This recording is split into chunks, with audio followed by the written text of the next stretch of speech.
வாசிக்கலாம். சங்கீதம் 3:8.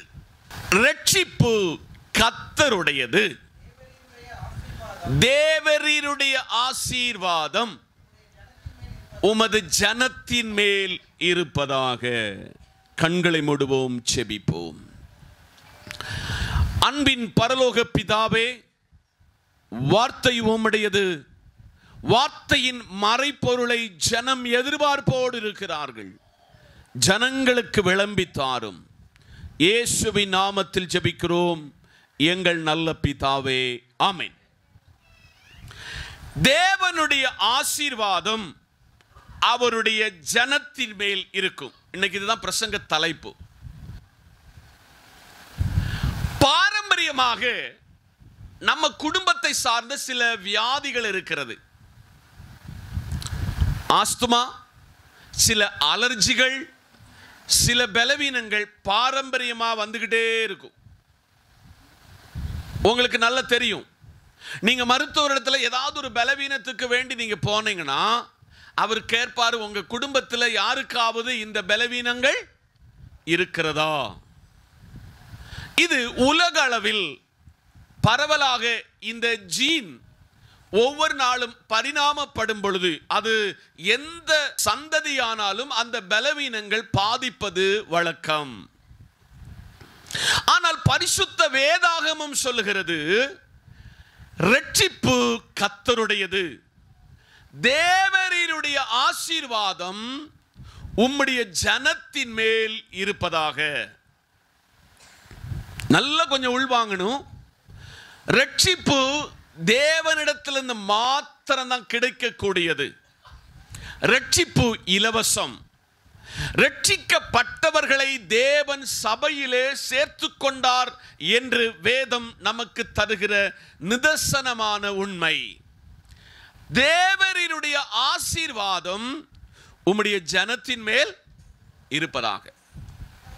அப்போ நான் இந்த பரிணாமத்தை குறித்து சொன்னேன். உலகத்தில் இந்த காரியங்கள் நம்ம குடும்பங்களில் பரிணாமத்துக்குள்ளே அது வந்து கொண்டிருக்கிற ஒரு வியாதி என்றாலும், ஆசீர்வாதம் யாருக்கு கிடைக்கும் என்றால் நல்ல கவனமாக உள்வாங்க வேண்டும். தேவனுடைய ஜனத்துக்கு மாத்திரம்தான் தேவனுடைய ஆசீர்வாதம் உண்டாகும் என்று பரிசுத்த வேதாகமம் நம்மை படிப்பிக்கிறது. நான் இன்னைக்கு ஒரு பெரிய வரலாற்றின் உண்மையை கொண்டு இந்த ஆசீர்வாதத்தை உங்களுக்கு விளக்கி சொல்வதற்கு ஜெபத்தோடு இந்த காலையிலே நிற்கிறேன். நீங்கள் ஜெபத்தோடு ஏக சிந்தையோடு இருந்தால் மாத்திரம்தான் இந்த தேவனுடைய ஜனத்துக்கு வருகிற ஆசீர்வாதம் என்ன என்பதை நீங்கள் புரிந்து கிரகித்து உள்வாங்க முடியும் என்பதை முகவரையாய் உங்களிடத்திலே சொல்லிக் கொள்ளுகிறேன். அப்போ யாருக்கு ஆசீர்வாதத்தை அருளுவார் என்றால், தேவனுடைய ஜனத்துக்கு அவர் ஆசீர்வாதத்தை அவர் கட்டளையிடுவார். அதற்கு உங்களை விளக்குவதற்காக நாம் ஒன்றா பாடமாக வாசித்த உபாகமங்களின் புத்தகம் 23ஆம் அதிகாரம் அதனுடைய 5ஆம் வசனத்தை எல்லாரும் திருப்பிக் கொள்ளுங்கள், எடுத்துக்கொள்ளுங்கள். ஒருவர் அதை வாசிக்கலாம். உன் தேவனாகிய கர்த்தர் பிலேயாமுக்கு செவி கொடுக்க சித்தமில்லாமல், உன் தேவனாகிய கர்த்தர் உன்மேல் அன்பு கூர்ந்தபடியால் உன் தேவனாகிய கர்த்தர் அந்த சாபத்தை உனக்கு ஆசீர்வாதமாக மாற பண்ணினார்.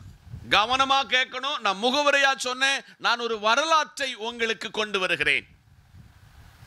ஒரு சரித்திரத்தை கொண்டு வந்து இதை உங்களுக்கு விளக்கி சில ஆவிக்குரிய உண்மையை இந்த காலையிலே வெளிப்படுத்த ஜெபத்தோடு இந்த வார்த்தைக்குள்ளாக நிற்கிறேன். நீங்கள் ஜெபத்தோடு இதை உள்வாங்க வேண்டும். பாலாக் என்ற மோபாவின் அரசர் இஸ்ரவேலர்களாகிய தேவனுடைய பிள்ளைகளை கூலி கொடுத்து சபிக்க சொல்லுகிற ஒரு வரலாறை எண்ணாகமங்களின் புத்தகம் 22 அதிகாரம் 21 நீங்க வீட்டில் போய் வாசித்துக்கொள்ள. நசிக்க சொன்னோம்னா என்னுடைய நேரம் பத்தாது. நான் ஒரு பெரிய ப்ராசஸ் தேவ வசனத்தை உங்களுக்கு கைமாறி கொடுப்ப நான் தேவ சமூகத்தில் ஜெபத்தோடு நிற்கிறேன். நல்லா புரிந்து கொள்ளுங்க. எவனிடத்தில் தேவன் அதிகம் கொடுக்கிறாரோ அவனிடத்தில் அதிகமாய் கணக்கு கேட்பார்.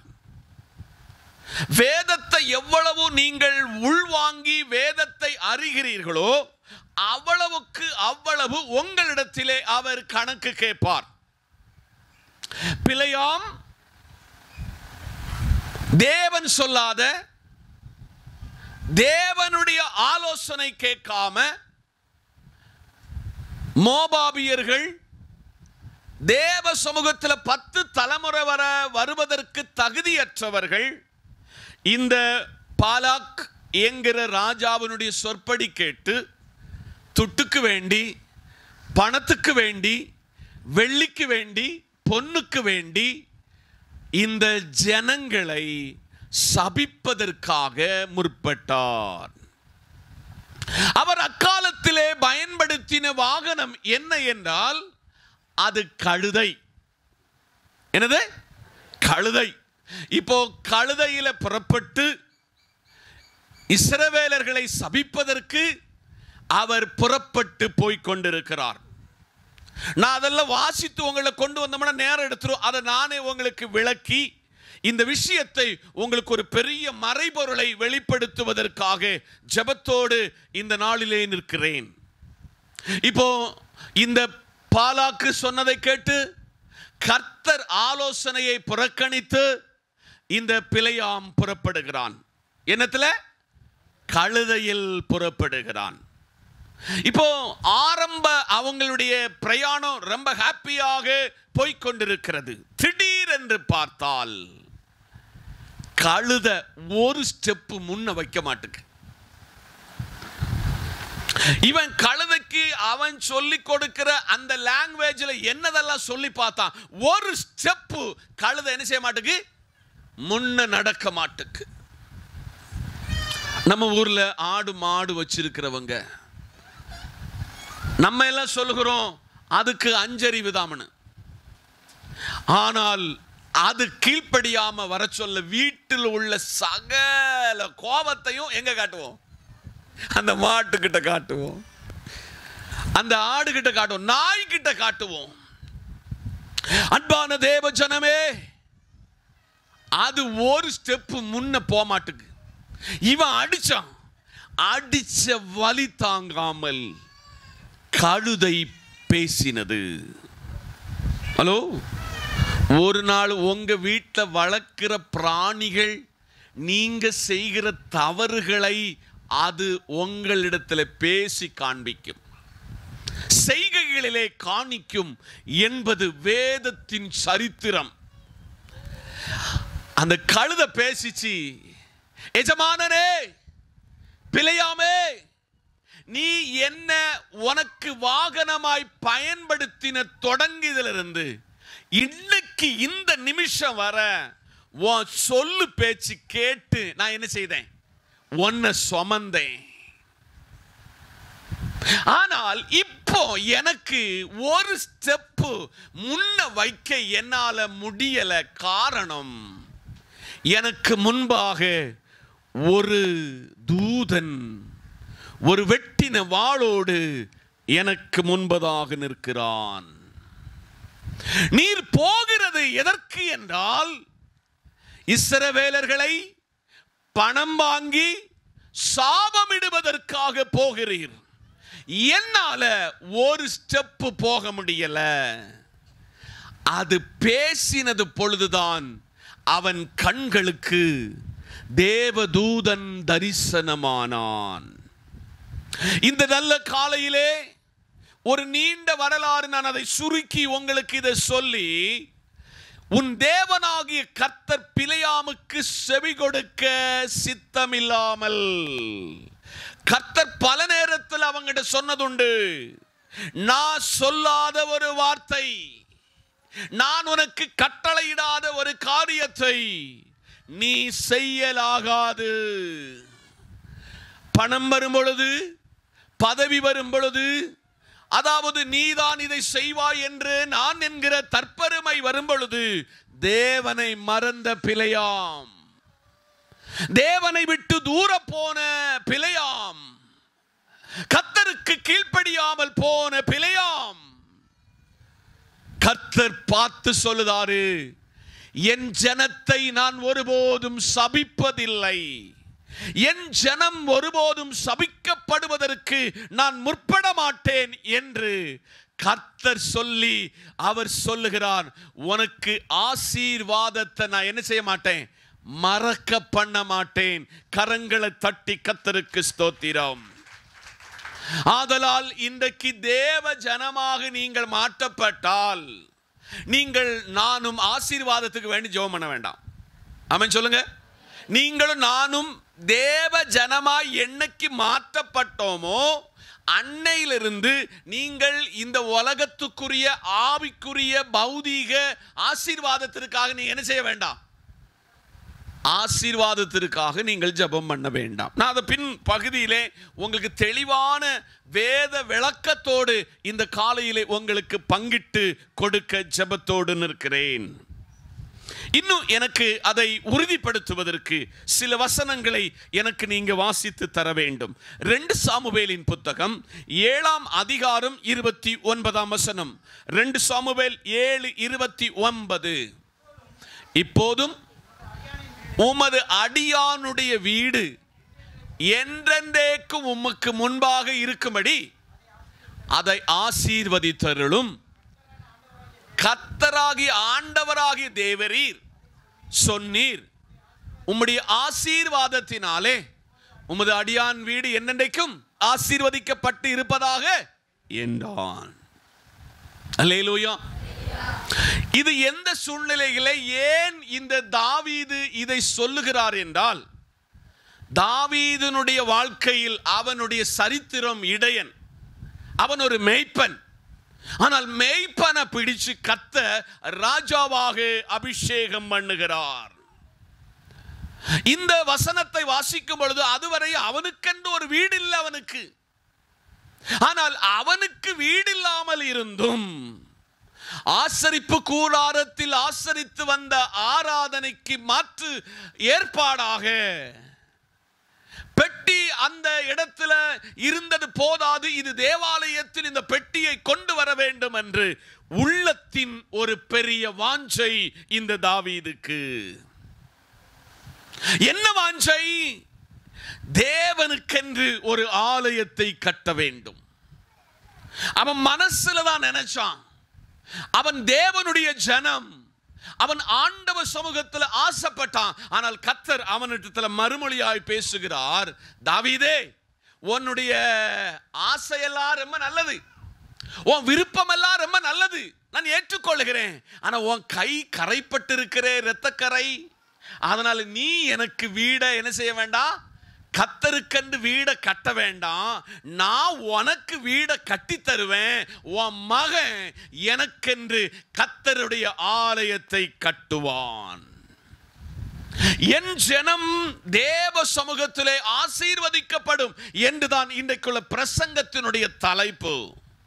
என் ஜனமாய் மாற்றப்பட்ட தாவீத தேவ சமூகத்தில் கர்த்தர் சொல்லுகிறார், இப்பொழுதும் உமது அடியானுடைய வீடு என்றென்றைக்கு உமக்கு முன்பாக இருக்கும்படி அதை ஆசீர்வதித்தருளும்.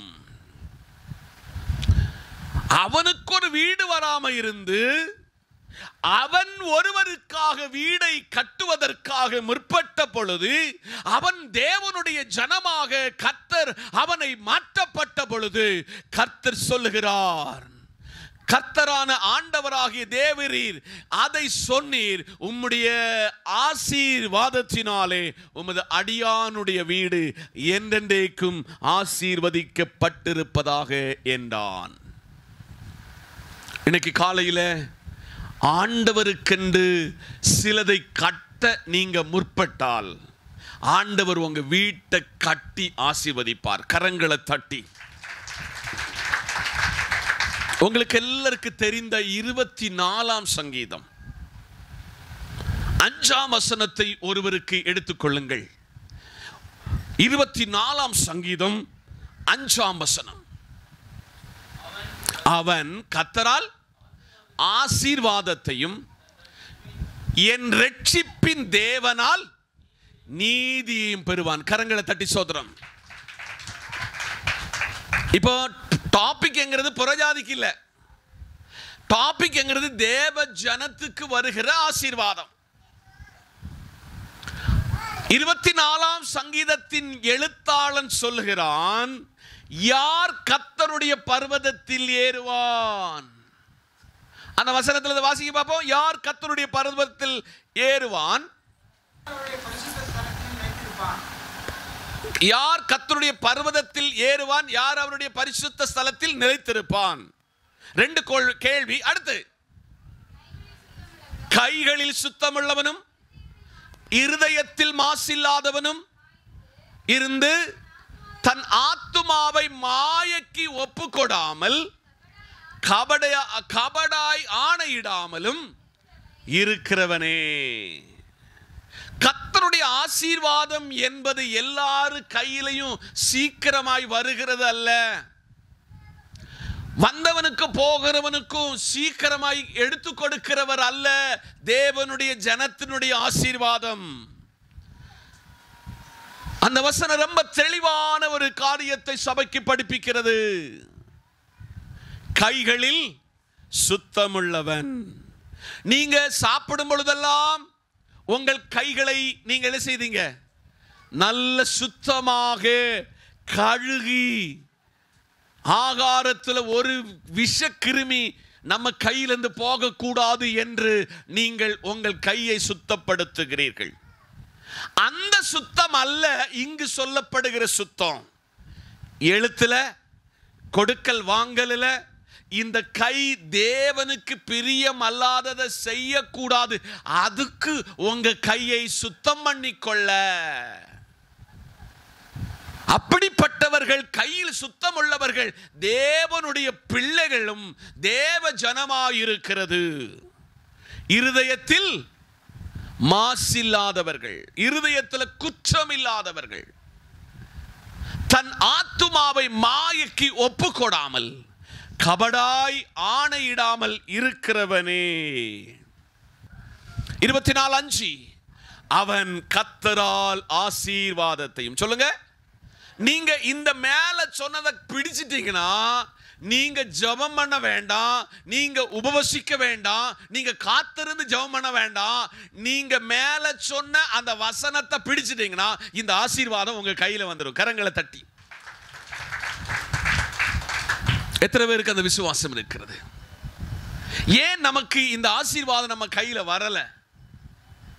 தடையாய் நிற்கிறது. நம்முடைய கைகளில் சுத்தம் இல்லை, இருதயத்தில் மாசம் இல்லை, மாச வச்சிருக்கிறோம், கபடாய் ஆணையிடுகிறோம். இதை சொன்ன செய்ததுனால இதுவரையும் கர்த்தரிடத்தில் வர வேண்டிய நன்மைகள் தேவ ஜனத்துக்கு வரல. இன்னைக்கு கர்த்தர் சொல்லுகிறார், அந்த ஆசீர்வாதத்தை உனக்கு நான் கொடுக்க விரும்புகிறேன். ஆனா நான் சொன்ன நிபந்தனையை நீ கைக்கொள்ள வேண்டும். ஒரு படி கூடி நான் உங்களுக்கு அதை விளக்குவதற்கு 129ஆம் சங்கீதத்தின் 8ஆம் வசனத்தை நீங்கள் எடுத்துக்கொள்ளுங்கள். 129ஆம் சங்கீதம் 8ஆம் வசனம். கர்த்தருடைய ஆசீர்வாதம் உங்களுக்கு உண்டாவதாக. கர்த்தரின் நாமத்தினால் உங்களை ஆசீர்வதிக்கிறோம் என்று வழிபோக்கர் சொல்வதில்லை. எல்லாரும் என்ன பாருங்க, ஊர்ல உங்களை பார்க்கிறவங்க காண்கிறவங்க எல்லாம் உங்களை ஆசீர்வதிப்பேன்னு சொல்லுவாங்களா? நீங்க ஒரு வண்டி எடுத்துட்டீங்கன்னா பக்கத்து வீட்டுக்காரனுக்கு தூக்கமே வராது. It is true. நீங்க வண்டி எடுக்காத வரை உங்க கூட நல்ல கையை கொடுத்து பேசுவான். நீங்க ஒரு வண்டி புதுசா எடுத்துட்டு சோலி முடிஞ்சு. இது உலகத்தானுடைய இயல்பு, உலகத்தானுடைய இயல்பு. இன்னைக்கு நீங்க இந்த வசனத்தை கொஞ்சம் உள்வாங்கணும். ஒருவேளை நீங்க பல நேரம் 129ஆம் சங்கீதம் 8ஆம் வசனம் தியானிச்சிருப்பீங்க.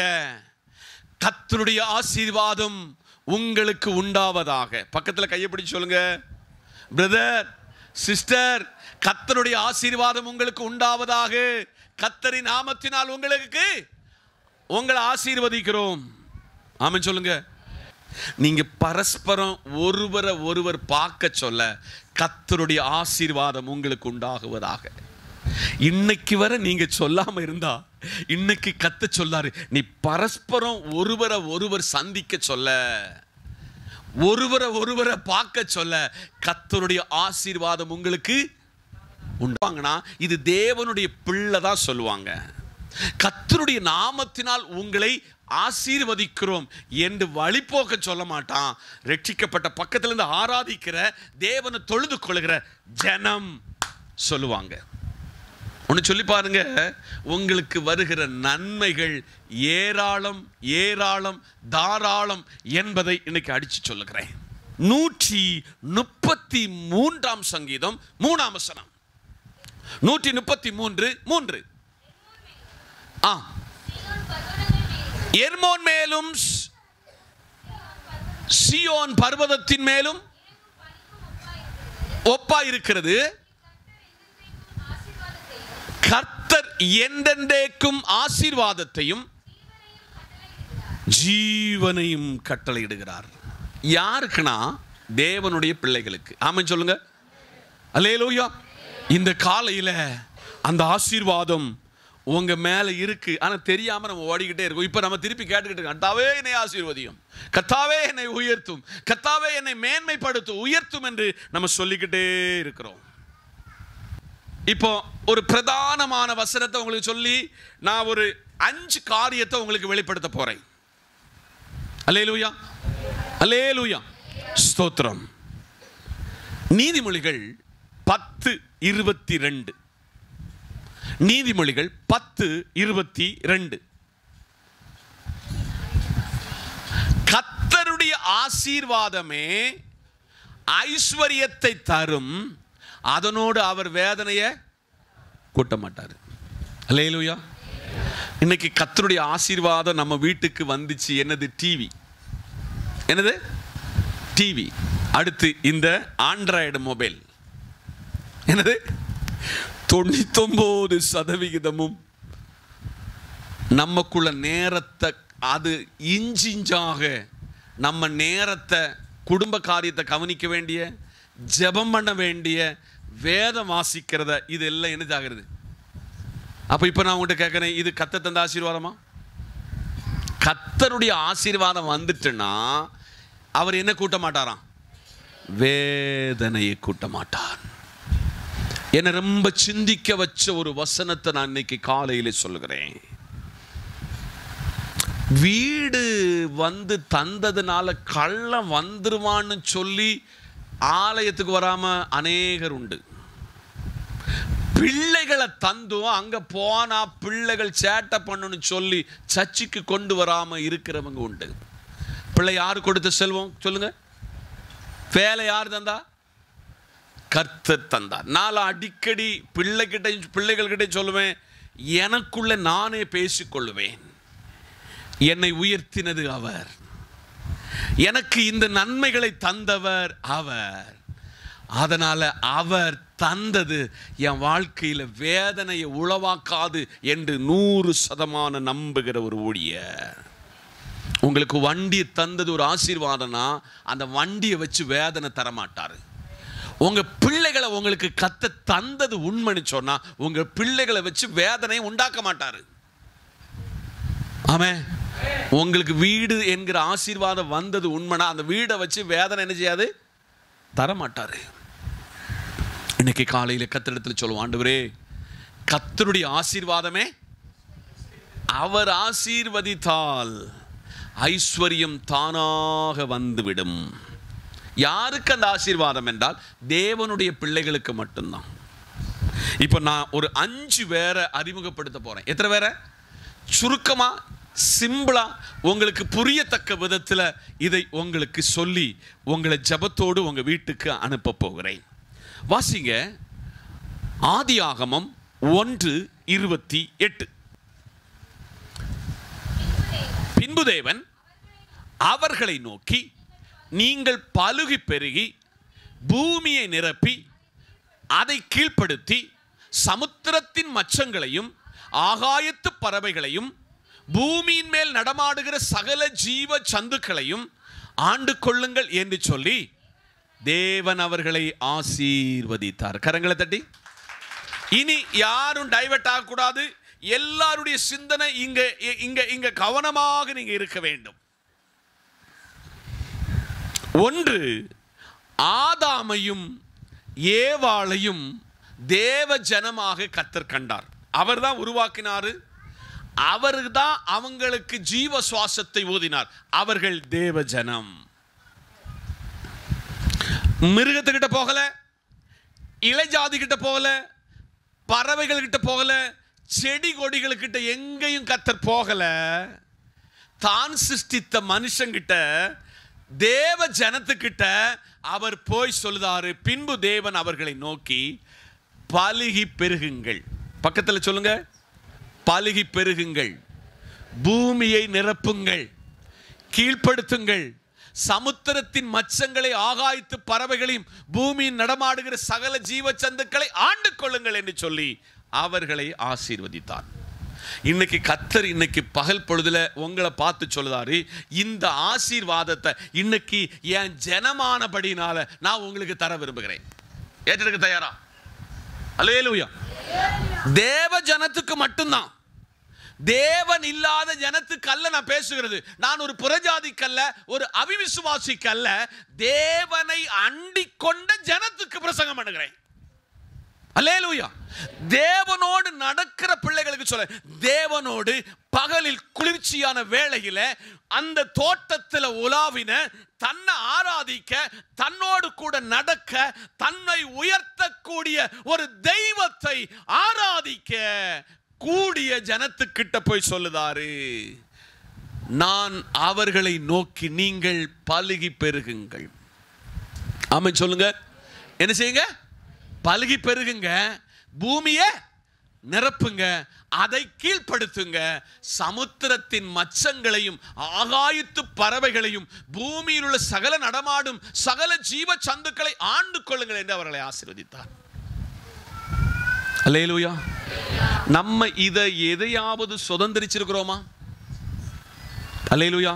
என்னைக்காவது உங்க குடும்பத்தில் உங்க அப்பா ஒரு ஒத்த மனுஷனாக வாழ்ந்திருந்ததை நீ என்னைக்காவது சிந்தித்ததுண்டா?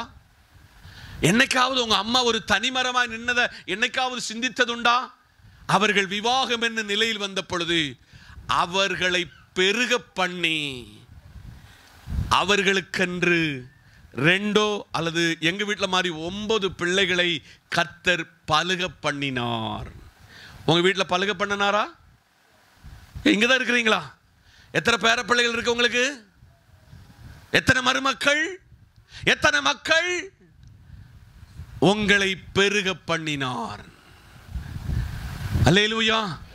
ஒரு வீட்டில் இருந்த உங்களை 4 குடும்பமாக கர்த்தர் வேறு பிரித்தார். உங்களை பூமியில நிரப்ப செய்தார். இன்னைக்கு நீங்க வளர்க்கிற மிருகம் மாத்திரமல்ல, உங்களுக்கு அநேக ஜீவ சந்துகள் உங்களுக்கு கீழ்ப்படுகிறது. சமுத்திரத்தின் மச்சத்தையும் ஆகாயத்து பறவைகளையும் பூமியில் நடமாறுகிற ஜீவ சந்துக்களை ஆண்டு கொள்ள கர்த்தர் கிருபை செய்தார். ஆமென் சொல்லுங்க. அவர்களை தேவன் ஆசீர்வதித்தார். இன்னைக்கு அந்த ஆசீர்வாதத்தை நம்ம சுதந்திரித்திருக்கிறோமா? இன்னைக்கு ஆண்டவரே என்னை ஆசீர்வதி, என்னை ஆசீர்வதிக்கும், ஆசீர்வதியும் என்று ஜெபம் கொண்டிருக்கிற உங்களை பார்த்து கர்த்தர் இந்த ஆதாமையும் ஏவாளையும் இப்படி ஆசீர்வதித்திருக்கிறார். அதே ஆசீர்வாதத்தை இன்னைக்கு உங்களுக்கு தர விரும்புகிறார். ஏற்றெடுக்க தயாரா? ஆனா கண்டிஷன், நீங்கள் தேவ ஜனமாக இருந்தால் மாத்திரம் இதை நீங்கள் சுதந்திரித்துக் கொள்ள முடியும். இதை ஏற்றெடுக்க தயாரா? இது ஏற்றெடுத்தீங்கன்னா இங்க சொல்லப்பட்ட சகல ஆசீர்வாதங்களும் உங்களுக்கு மேல் வந்து ஆண்டவர் தருவார் என்று ஆணித்தரமாக சொல்லுகிறேன். ஆதியாகமம் 9:1, ஆதியாகமம் 9:1. பின்பு தேவன் நோவாவையும் அவன் குமாரரையும் ஆசீர்வதித்து, நீங்கள் பலுகி பெருகி, கரங்களை தட்டி இப்ப இதை சொல்லதுக்கு முன்னதாக உங்ககிட்ட ஒரு கேள்வி. உலக அளவில் மக்கள் தொகை எவ்வளவு இருக்குன்னு தெரியுமா உங்களுக்கு? 8.1 மில்லியன். இப்போ பேழையின் வரலாறு என்பது 8 பேர். எத்தனை பேர்? பக்கத்தில் பார்த்து சொல்லுங்க, எத்தனை பேர்? 8 பேர். 8 மில்லியனுக்கு எபோ ஜனம் வளர்வதற்கு வெறும் 8 பேர். சொல்லுங்க, 8 பேரை 8 மில்லியன் ஆக்கிறதுக்கு ஆசீர்வாதம் யாருக்கிட்ட கொடுத்தார் தெரியுமா? நோவாவுக்கிட்ட கொடுத்தாரு. அல்லேலூயா. இன்னைக்கு கல்யாணம் ஆக வயதுக்குள்ள இருக்கிற அப்பா அம்மாருக்கு இப்போ உங்க மண்டையில எனக்கு ஒரு பேரப்பிள்ளை வரப்போகுது, பேரன் வரப்போகுதுன்னு ஒரு கனவு உங்களுக்கு இருக்கும். ஆனால் பிள்ளைகளை இல்லாமல் பேர பிள்ளைகளை எத்தனை பேர் கனவு பார்க்குறீங்க? அதான் என் விசுவாசம். அல்லேலூயா. எத்தனை பேருக்கு அது புரிஞ்சுன்னு தெரியல. பின்பு தேவன் நோவா என்கிறவன் தேவனோடு சஞ்சரித்தவன், தேவ கற்பனைகளின்படி எல்லாம் வாழ்ந்தவன், தேவன் அவனுக்கு கட்டளையிட்ட யாவையும் ஒண்ணு கூடிய பெசகாம அப்படியே உள்வாங்கி கர்த்தருக்கென்று பேழையை செய்தான், பிரசங்கம் பண்ணினான். ஒருவன் கூட மனம் திரும்பவில்லை. ஆனால் 8 பேர் மனம் திரும்பினார்கள். அவங்கிட்ட சொல்லுதாரு, பின்பு தேவன் நோவாவையும் அவன் குமாரரையும் என்ன செய்தாராம்? ஆசீர்வதித்தார். இன்னைக்கு அடிச்சு சொல்லுதேன், நீங்க தேவ பிள்ளைனா அவர் ஆசீர்வதிக்க முன்ன வந்துடுவார் உங்ககிட்ட. மனுஷன் ஆசீர்வதிக்கவே வேண்டாம், உலகத்தான் ஆசீர்வதிக்கவே வேண்டாம். நோவா தேவனுடைய பிள்ளை என்று கர்த்தர் கண்டு அவன் குமாரரையும் அவனையும் பார்த்து சொன்னாரு, நீங்கள் என்ன செய்யுங்க? பலுகி பெருகி. இன்னைக்கு ஆதாமுனுடைய சந்ததியாய் பிறந்த இந்த நோவாவினுடைய காலத்தில் 8 பேரை தவிர்த்து வெள்ளம் அவர்களை வாரி கொண்ட பொழுது 8 பேரை 8 மில்லியனாக மாற்றினவர் என் தேவன். அதில் ஒரு ஆள் நம்ம. ஆமா சொல்லுங்க. அந்த நோவாவை ஆசீர்வதித்தது உண்மைனா எத்தனை பேர் நீங்க தேவனுடைய பிள்ளைகளாக பாரு சொல்ல உங்களை கொண்டு எத்தனை மில்லியனாக ஆண்டவர் பெருக பண்ணுவார் என்று யாருக்காவது கனவு இருக்கா? இன்னைக்கு விசுவாசிங்க, இன்னைக்கு நம்புங்க. இந்த ஆசீர்வாதம் யாரை சார்ந்ததென்றால் தேவனுடைய பிள்ளைகளை சார்ந்தது.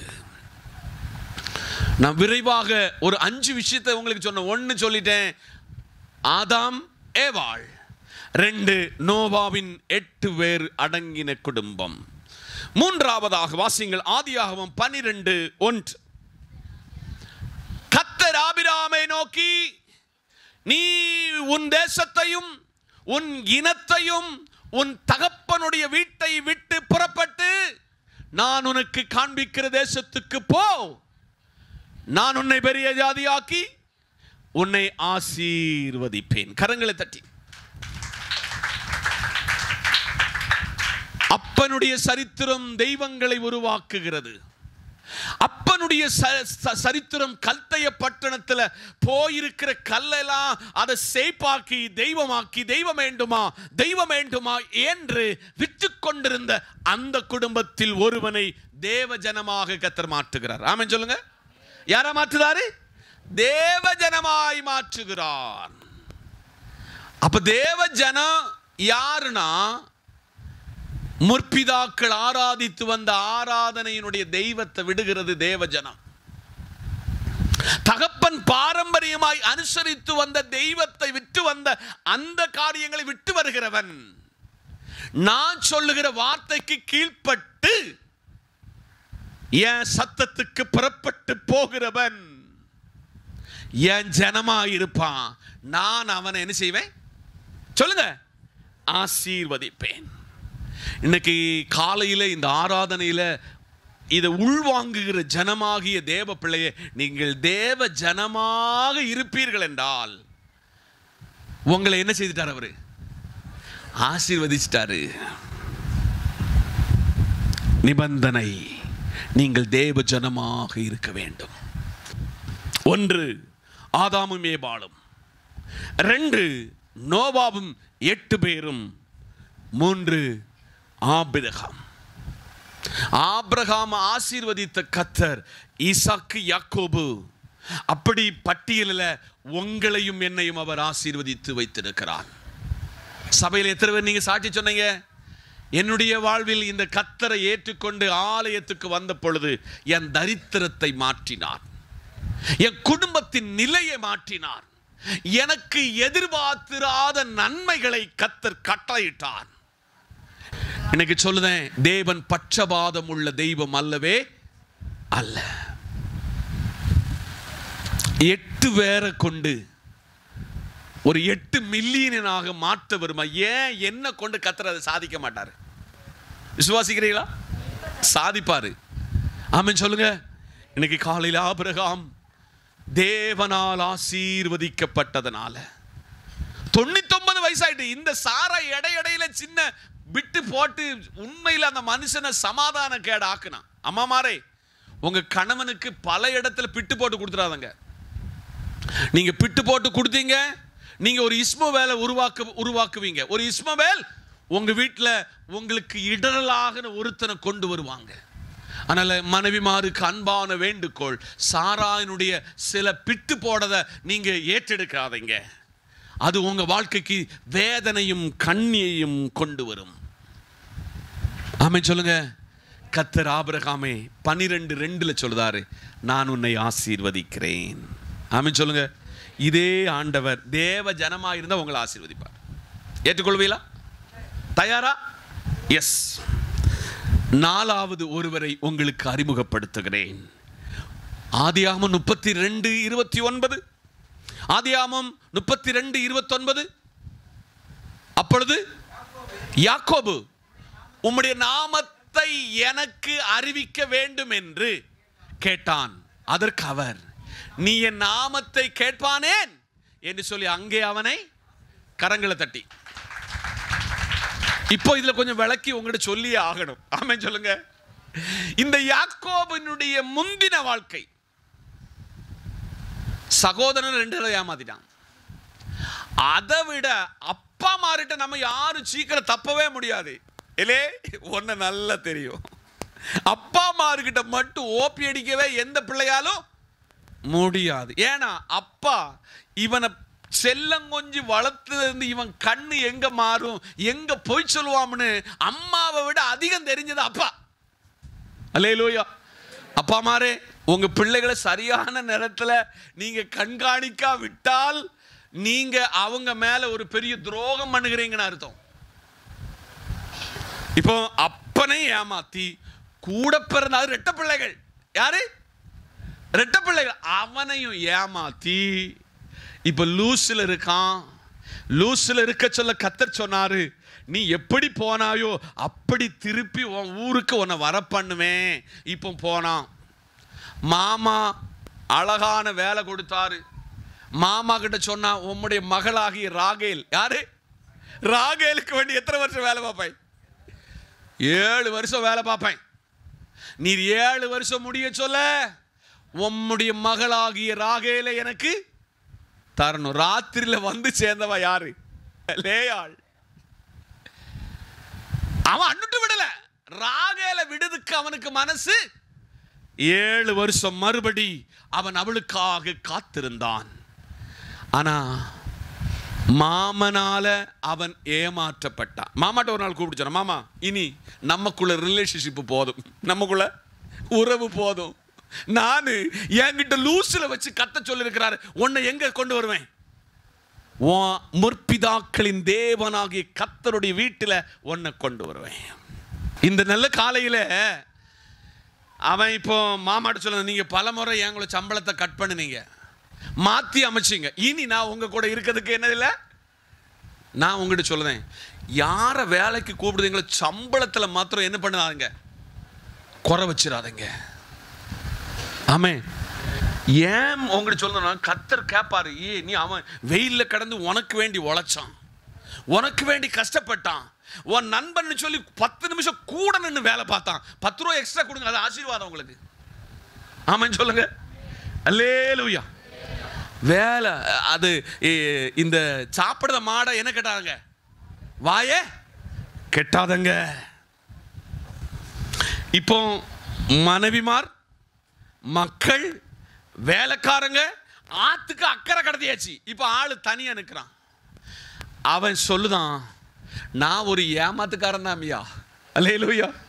நீங்க எப்ப தேவ ஜனமாக மாறுவீங்கன்னா உங்க உள்ள குறைய ஆண்டவர்கிட்ட ஏற்று சொல்லுதவங்க. நான் இங்கெல்லாம் தப்பி போன ஆண்டவரே, இங்கெல்லாம் வழி விலகி போன ஆண்டவரே, இங்கெல்லாம் உமக்கு துரோகம் பண்ணிட்ட ஆண்டவரே, என்னை மன்னிச்சிரும்னு சொன்னா நீங்க தேவஜனம், நானு தேவஜனம். அப்பொழுது யாக்கோபு உம்முடைய நாமத்தை எனக்கு அறிவிக்க வேண்டும்.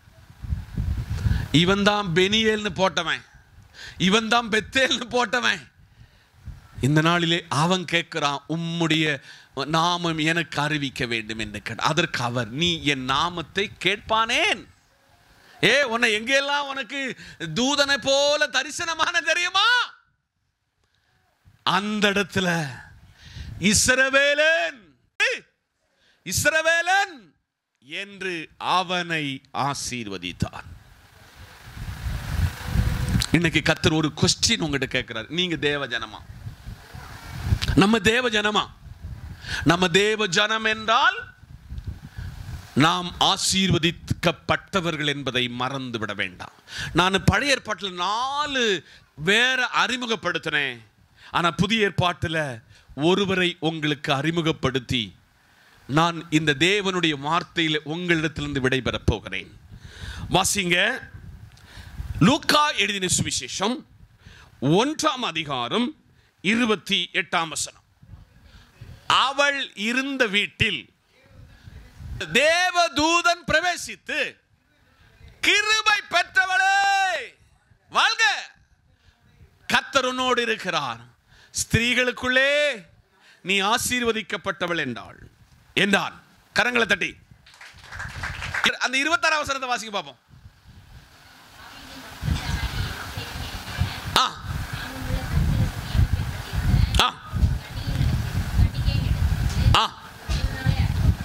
எல்லாரும் கவனிக்கணும்.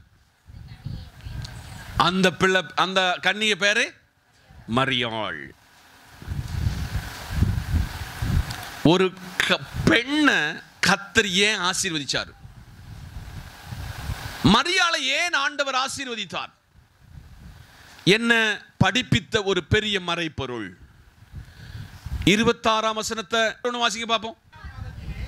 6ஆம் மாதத்திலே காபிரியேல் என்னும் தூதன் கலிலியாவில் உள்ள நாசரேத் என்னும் ஊரில் தாவீதின் வம்சத்தானாகிய யோசேப்பு என்னும் நாமத்தை உடைய புருஷனுக்கு நியமிக்கப்பட்டிருந்த, அங்கதான் பாயிண்ட், ஒரு கன்னிகை. கன்னிகை என்ற வார்த்தையினுடைய உண்மை மறைபொருள் என்ன? புருஷனை அறியாதவள். அடுத்தது,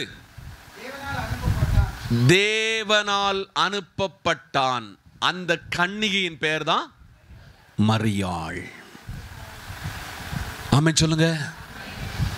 அந்த கன்னிகை இடத்துல தான் தூதன் வந்தான். நீங்க எப்போ எல்லாம் தேவனுடைய பிள்ளையாக நீங்க முயற்சிக்கிறீங்களோ உங்க வீட்டில் ஒரு தூதன் வருவான். நீங்க யாருன்னு உங்களையே அவன் வெளிப்படுத்துவான். உங்களுடைய ஃபுல் கேரக்டரை அப்படியே உங்களுக்கிட்ட எடுத்து சொல்லுவான். நீ புருஷனை அறியாதவள், நீ ஸ்திரீயை அறியாதவன் என்று நமக்கு சொல்லுவான்.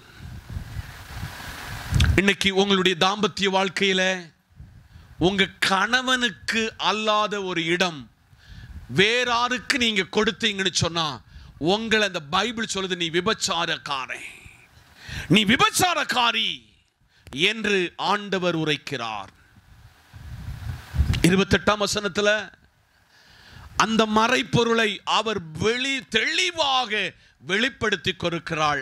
அவள் இருந்த வீட்டில், கன்னிகை இருந்த வீட்டில் தேவதூதன் பிரவேசித்து, கிருபை பெற்றவளே வாழ்க. இன்னைக்கு இருக்கிற அம்மாமாரே, சகோதரமாரே, உங்களையும் என்னையும் தூதன் பார்த்து சொல்லணும், இவன் தேவனுடைய பிள்ளை, இவள் தேவனுடைய பிள்ளை, கிருபை பெற்றவளே. நம்மளை பார்த்து சொல்லணும், வாழ்க, கர்த்தர் உங்கூட இருக்கிறார். ஆமென் சொல்லுங்க.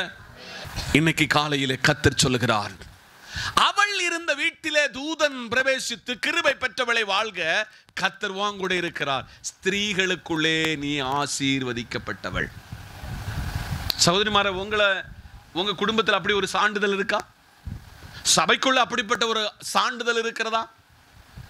நான் உங்களை அவ்வப்பொழுது நீங்க பேசுகிறது, நீங்க பழகுகிறது எல்லாம் என் காதுல வரும். சில நேரத்தை என் காதால கேட்டிருக்கிறேன். இந்த பாத்திரம் கழுகுற இடத்துல கூட நீங்க விட்டு விட மாட்டீங்க தெரியுமா? பாத்திரம் கழுகுற இடத்துல கூட உங்களுக்கு ஒரு சின்ன கேப் கிடைச்சா அங்க ஏதாவது ஒரு சொருவி அங்க ஒரு கலகத்தை உண்டாக்கிரும் தெரியுமா? இது ஒரு தேவ பிள்ளையினுடைய அழகில்லை. ஏன் இவ்வளவு ஓப்பனா உங்க பாஸ்டர் பேசுறான்னு சொன்னா, நீங்க எல்லாரும் பரலோகத்துக்கு போகணும்னு ஆசையும் ஆக்கிரகம் உள்ள ஒரு தேவ மனுஷன். இந்த காலையிலே பரிசுத்த ஆவியானவர் சொல்கிறார், மகனே மகளே, நீ தேவ பிள்ளை என்றால் நீ ஆசீர்வதிக்கப்பட்டவன். இன்னைக்கு கர்த்தர் கேட்கிறாரு, நீ தேவ ஜனமாயிருக்கிறாயா?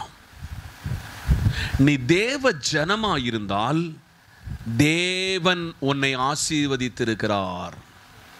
தேவன் உன்னை ஆசீர்வதித்திருக்கிறார். நான் அடிக்கடி நினைப்பேன், ஆண்டவரே, ஒரு கள்ள தீர்க்க தரிசனம் சொல்வதற்கு என்னை நீர் அபிஷேகம் பண்ணவில்லை. ஒத்தையா ரெட்டையா என்று சொல்வதற்கு நான் முன் வரவில்லை. எனக்கு தெரிந்த தீர்க்க தரிசனம் என்பது இந்த 66 புத்தகம் அடங்கின 1189 அதிகாரங்களை கொண்ட இந்த தீர்க்க தரிசனத்தை அல்லாமல் வேறொரு தீர்க்க தரிசனம் சொல்வதற்கு இந்த நாவை கர்த்தர் இது நாள் வரை பயன்படுத்தவில்லை. ஆதலால் கர்த்தர் கேட்கிறார், நீ தேவனுடைய ஜனமா? நீ தேவனுடைய ஜனம் என்றால் நீ ஆசீர்வதிக்கப்பட்டவன். நீ ஆசீர்வாதத்தை தேடி எங்கேயும் போக வேண்டாம். ஆசீர்வாத பெருவிழாவுக்கு போகவே வேண்டாம். குணமளிக்கு கூட்டத்துக்கு நீங்க போகவே வேண்டாம். ப்ராஸ்பரிட்டி சொல்லுகிற செழிப்பின் உபதேசத்துக்கு போகவே வேண்டாம். ப்ராஃபிட் சொல்லுகிற இடத்துக்கு நீங்க போகவே வேண்டாம். பெரிய தீர்க்க தரிசனம் இதுதான் ஐயா. இதுக்குள்ள இருக்கு மறைபொருள். நீ தேவனுடைய பிள்ளை என்றால் நீ ஆசீர்வதிக்கப்பட்டவன் என்று இது படிப்பிக்கிறது. அப்படி ஆதாமையும் ஏவாளையும் கர்த்தர் உங்க கண் முன்னால் எப்படி ஆசீர்வதித்திருக்கிறார் என்று நான் ரொம்ப தெளிவாக சொல்லிட்டேன். நோவாவை எப்படி பெருக பண்ணினார், ஆசீர்வதித்தார் சொல்லிட்டேன். ஆபிரகாமை கர்த்தர் எப்படி ஆசீர்வதித்தார் உங்கள்கிட்ட சொல்லிட்டேன். யாக்கோபை எப்படி ஆசீர்வதித்தார் சொல்லிட்டேன். கிருபை பெற்ற மரியாளுடைய வாழ்க்கையில உலக சரித்திரத்தில் ஒரு இரட்சகரை பிறக்க வைக்கிறதுக்கு தன்னுடைய கற்பத்தை ஆண்டவர் சமூகத்தில் ஒப்பு கொடுத்தார். அவர் சகல உலகத்தினுடைய இரட்சகராய் அவர் பிறந்து தன்னுடைய கடைசி சொட்டு இரத்தத்தை இந்த மனிதகுலத்தின் ரட்சிப்புக்காக மனம் திரும்புதலுக்காக அவர் இரத்தத்தை பிட்டு கொடுத்து, இரத்தம் சிந்துதல் இல்லாமல் மன்னிப்பு உண்டாகாது என்ற மகா பெரிய சாதனையை படைத்து இந்த பூமியில போனாரு. அதற்கு காரணகர்த்தாவாக இருந்தவள் ஒருவள் ஆசீர்வதிக்கப்பட்டாள். அப்படிப்பட்ட ஒரு நல்ல ஆசீர்வாதத்தினுடைய தாயாய், தகப்பனாய், சகோதரனாய், சகோதரியாய், நண்பனாய் உங்களை மாற்ற கர்த்தர் விரும்புகிறார். இதற்கு உங்களை ஒப்புக்கொடுங்கள். கர்த்தர் உங்களை அதிகமாக ஆசீர்வதிப்பார். கண்களை மூடுவோம், ஜெபிப்போம். சர்வ வல்லமையுள்ள எங்கள் தேவனாகிய நல்ல கர்த்தாவே, உம்முடைய மெல்லிய வார்த்தையை எங்களுக்கு அனுப்பினீர். இந்த வார்த்தையின் மறைபொருளை பரிசுத்தாவியானவர் தேவனுடைய ஆசீர்வாதம் அவருடைய ஜனத்தின் மேல் இருக்கும் என்று சொல்லி மிக ஆழமாக பேசினீரே. இந்த வார்த்தையின்படி வளர்ந்து பெருக கிருபை தாரும். பிரிகிறோம். நேசக்கரம் எங்களோடு இருக்கட்டும். துதிகன மகிமையாம் எடுத்துக்கொள்ளும். இரட்சகராயிருக்கிற இயேசுவின் நாமத்தில் பிதாவே, ஆமென். ஆசீர்வாதம் நம்முடைய கர்த்தரும் மீட்பெருமாயிருக்கிற இயேசுவின் கிருபை, பிதாவின் அன்பு, பரிசுத்தாவின் ஐக்கியமும் நாம் அனைவரோடும் கேட்டுக்கொண்ட எல்லா தேவ வார்த்தையோடும் சகல பரிசுத்தவான்களோட தேவ கிருபை நம்ம நிலைத்திருப்பதாக. ஆமென். சேர்ந்து சொல்லுங்க, என் ஆத்துமாவே கர்த்தரை ஸ்தோத்திரி, என் முழுமே பரிசுத்த நாமத்தை ஸ்தோத்திரி. என் ஆத்துமாவே கர்த்தரை ஸ்தோத்திரி, கர்த்தர் செய்த சகல உபகாரங்களையும் மறவாதே. ஆமென்.